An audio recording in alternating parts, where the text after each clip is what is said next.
in governance and leadership, and also on how to make the viable and effective milk business.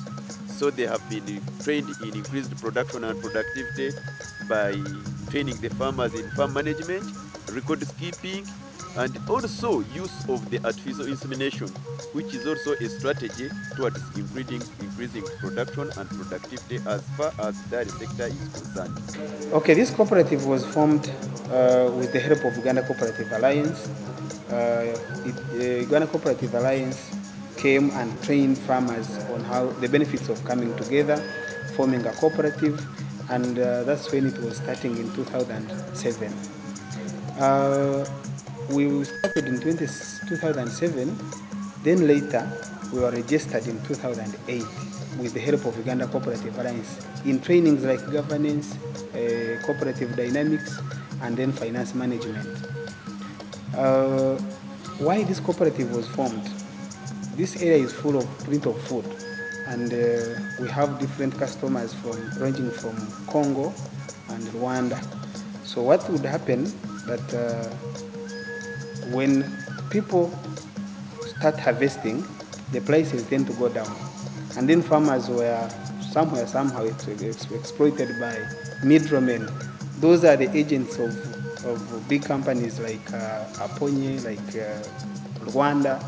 Then in turn, farmers would be cheated, and after like 3 or 4 months, the prices of the produce will tend to go up, meaning that these people who are holding produce in their stores, they will be able to make money out of our farmers. So what we are doing here is that farmers have access to bring their produce, bulk it here, we sell at a higher price. If we fail to mill, then we sell grain at a higher price. This is how farmers are being helped. They can access loans from here. They can access trainings, demonstrations, and then we recently introduced agro shop, whereby farmers can come and get the agro input at a loan basis. So we are happy for the Uganda government through well creation to give us the animals, cattle reinstocking and other programs, and also by providing us with the seeds of cassavas and also maize. So, but the problems we are facing is only how they are, how the animals are moving. It's not okay. Secondly, I'm happy for Uganda Co-operative Alliance for the training they instill in us of how we can grow maize and also how we can cater for ourselves.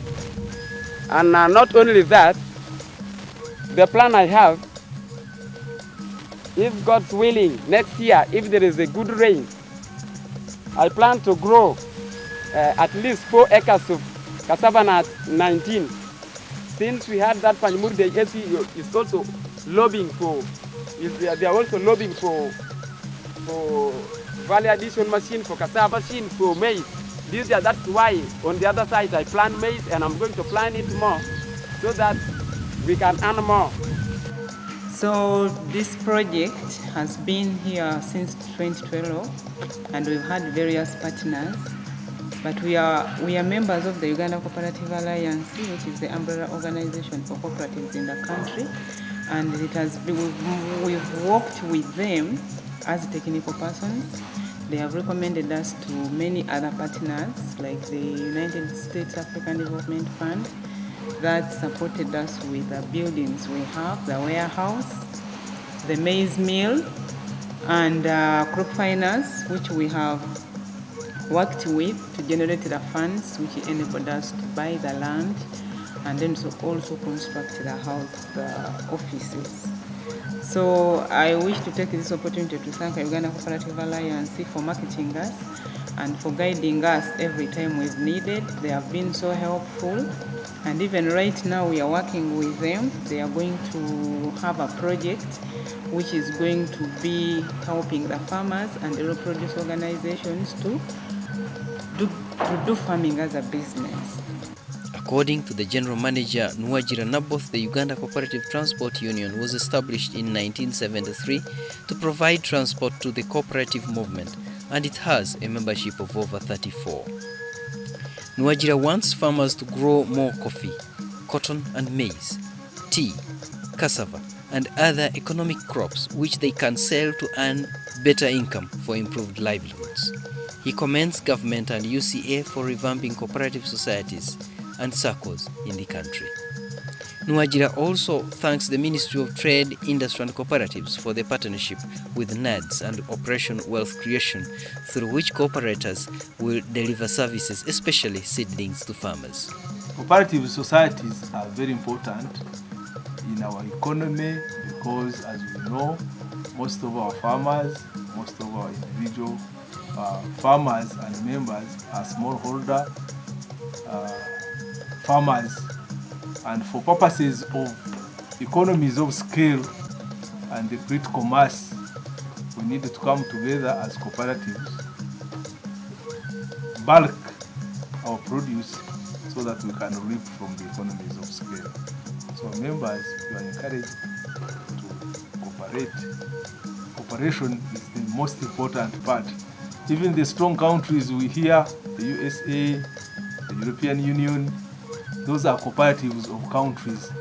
They have appreciated that as individuals, it is hard to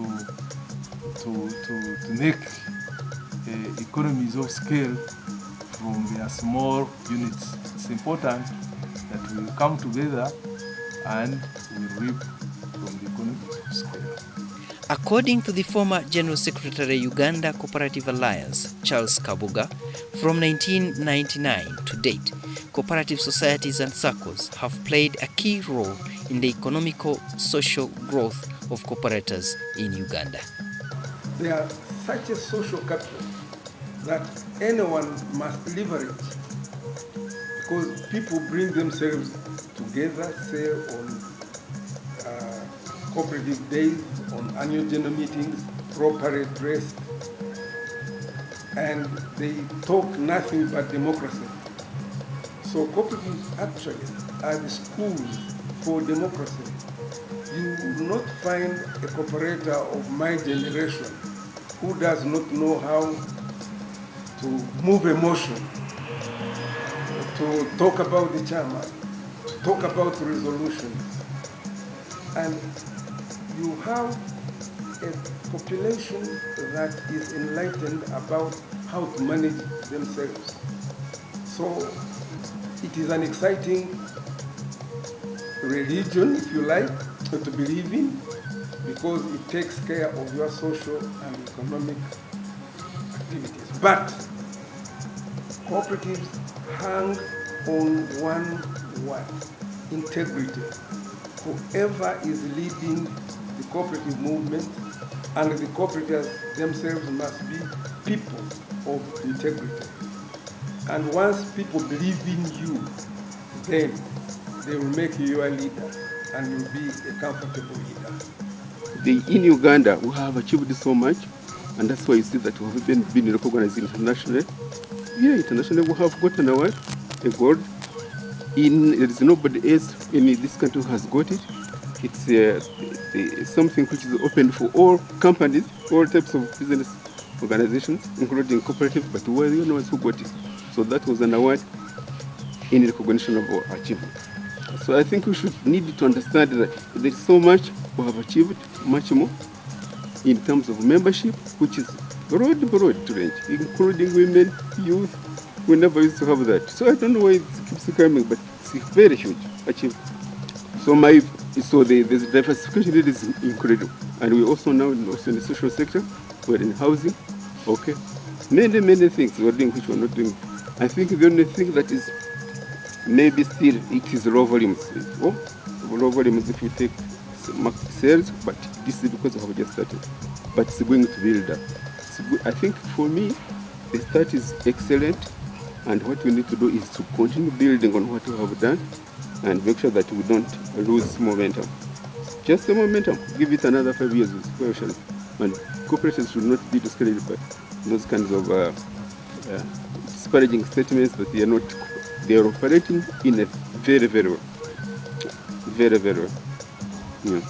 Yes, sir. When we started, the relationship was very hostile because the government did not want cooperative to come back, but we had to, make sure that we succeed. Huh? And the policy now of government is very, very positive. Okay, and the law actually is also being given revised so that people are empowered.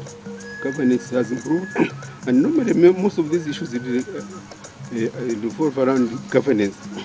So I think governance from what I have seen is also the law which is being revised is also recognizing the governance. There is a chapter on governance, and I would encourage that now we should also pursue that action of government to strengthen the governance issue. All this mismanagement is the one which brings down the cooperative, and I'm happy that the government now has come to recognize that and to include it in the law. So the advice you say now to pursue that that bill, the amendment to strengthen the governance.